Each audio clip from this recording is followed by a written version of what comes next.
The United Kingdom has a new leader. Former Foreign Secretary Liz Truss has replaced Boris Johnson as Prime Minister. Earlier, she travelled to Balmoral Castle in Scotland to meet Queen Elizabeth, who asked her to form a new government. She then flew back to Downing Street and in the last hour delivered her first speech as British Prime Minister. She vowed to tackle Britain's deepening cost of living crisis, in particular skyrocketing domestic energy bills. I will deal hands-on with the energy crisis caused by Putin's war. I will take action this week to deal with energy bills and to secure our future energy supply. We shouldn't be daunted by the challenges we face.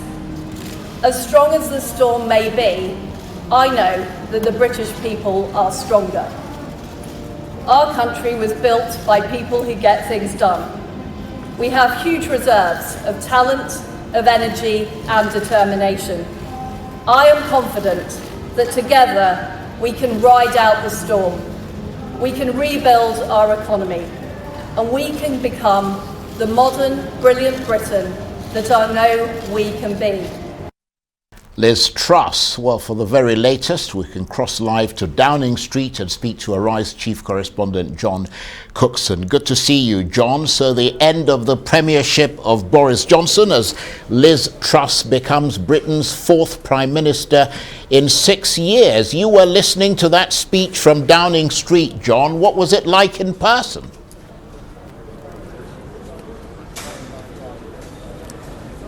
Well, I was asked a little earlier when the speech ended, and I said that I thought it was strong on optimism, short on detail, and frankly workmanlike rather than anything else. I thought the British people were are expecting a huge amount from Liz Truss's government, and I expressed doubts as to whether she fulfilled the need for detail and optimism that perhaps Boris Johnson had sprinkled earlier in the day. However, since then, I've spoken to Downing Street sources, Charles, and they say that it was meant to be plain, it was meant to be simple, because frankly people have had enough of Boris Johnson's gung-ho, fluffy, frankly BS, and they want something plainer, something that's easily understood, and it was very, very plain speech.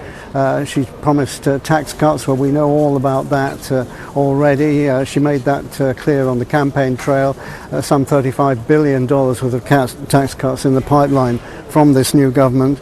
She talked about taking a hands-on approach to soaring energy prices, and of course that's when everyone, ordinary people in Britain, their ears prick up at that, because everyone wants to know what's she going to do about these soaring energy prices. We understand, although it's not been confirmed yet by the government, that there is some $130 billion bailout being planned, and that energy prices will be capped for an average family at around $3,000 a year. But we've still to hear the detail, and we didn't get that from Liz Truss a short time ago here in Downing Street, although no doubt we will in the coming days. In the end, she said that she promised to build roads, homes, and make the internet faster. And as you heard from that clip, she said that she was confident that Britain can ride out the storm. So it was all there, but it was just the delivery to me seemed a little bit flat. But again, I stress Downing Street is saying tonight that it was meant to be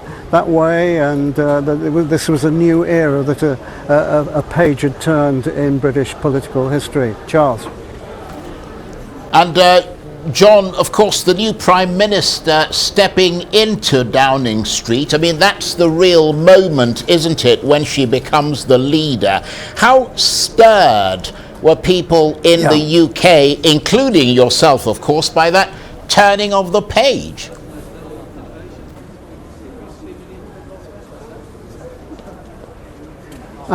I mean, it was an extraordinary event. I mean, we're privileged as journalists, are we not, to be here in Downing Street when something momentous happens. This is a new Prime Minister taking the reins, an unknown Prime Minister to some extent. Her profile hasn't been until recently as Foreign Secretary particularly high. She's a 47-year-old mother of two, married to an accountant.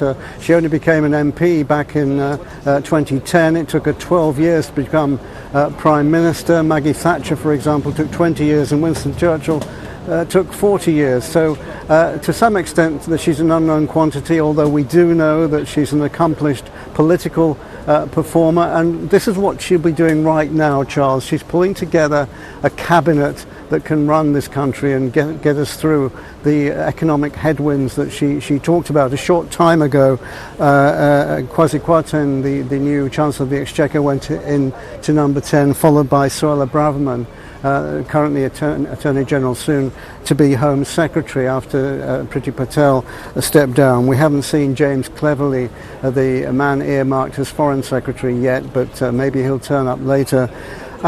Some prominent Tories have turned down posts. Penny Mordaunt has turned down a post. Ian Duncan Smith, Nadine Dorries. So it's a difficult task that she's got. She's got to try to broaden the scope of the cabinet politically. She, of course, Liz Truss, centre-right. She's got to try and draw in people from the left of centre too. So I'm sure she'll be burning the midnight oil tonight. Now she's got her feet under the table, Charles, and drawing up a list of cabinet ministers ready for her first cabinet meeting and Prime Minister's questions tomorrow, Charles. And John, just guide us through the process, historic, of course, in the UK, of her getting to become Prime Minister on this day. I mean, she was, of course, appointed by the Queen at Balmoral Castle in Scotland, and that's a break with tradition, isn't it? The first time that the Queen has appointed a Prime Minister outside London. It usually happens at her main residence of Buckingham Palace in London, doesn't it?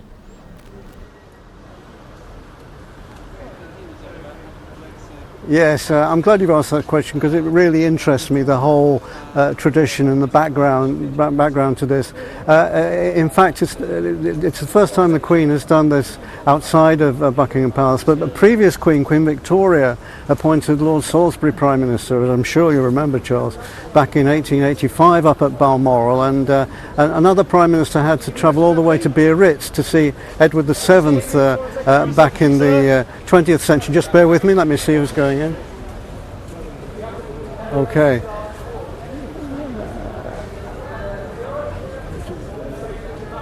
There's another potential cabinet minister going in for a chat with Liz Truss tonight. So clearly lots of things happening inside Downing Street at the moment. But just to go back to your question, Boris Johnson flew up in a separate plane this morning to see the Queen and tendered his resignation in the drawing room of Balmoral Castle.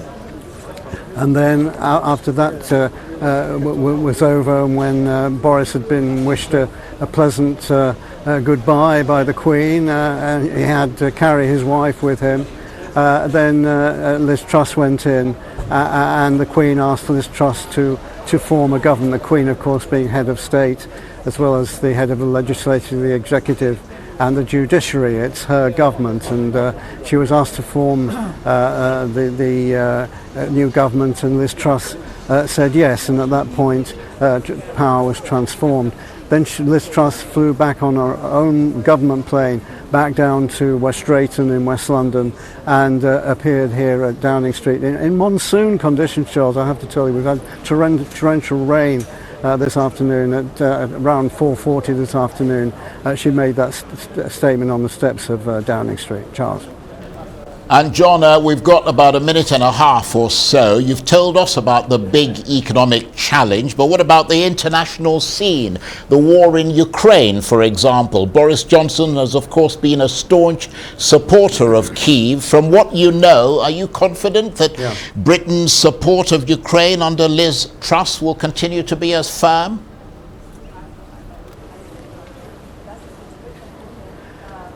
I think it'll be a seamless transition for now. However, as the year drags on and some lights start going out over Europe and some European countries waver in their support for Ukraine, will this have an impact on Britain's involvement? My guess is in the short term not. I'll make another prediction, Charles. I think that Liz Truss will in short order make a visit to Kiev in the coming weeks. Once she's got down to business as far as the domestic agenda is concerned. I think we can see a trip for her to go and see President Zelensky. I don't think policy is going to change too much. As far as African nations are concerned, Liz Truss in the past has linked aid to trade and got a lot of criticism for that. Now, whether that's still her policy, we'll have to wait and see. Of course, what was said at the time was that this doesn't benefit desperately poor countries like Somalia, who haven't had a cat's hope in hell of getting trade with the UK, and therefore they would miss out on aid. So as far as foreign policy is concerned, strong links, of course, with America, and I see tonight that President Joe Biden has offered his congratulations to Liz Truss. So that is a very strong link with the US, which faltered slightly under Boris Johnson, I should say. Joe Biden, Boris Johnson, not fellow travellers politically. Joe Biden extending the hand of friendship to Liz Truss, and hopefully relations between Washington and London will grow stronger under the Truss government. John, thanks very much indeed for bringing us all of that. A historic day in the UK, and Arise chief correspondent John Cookson talking to me there from Downing Street.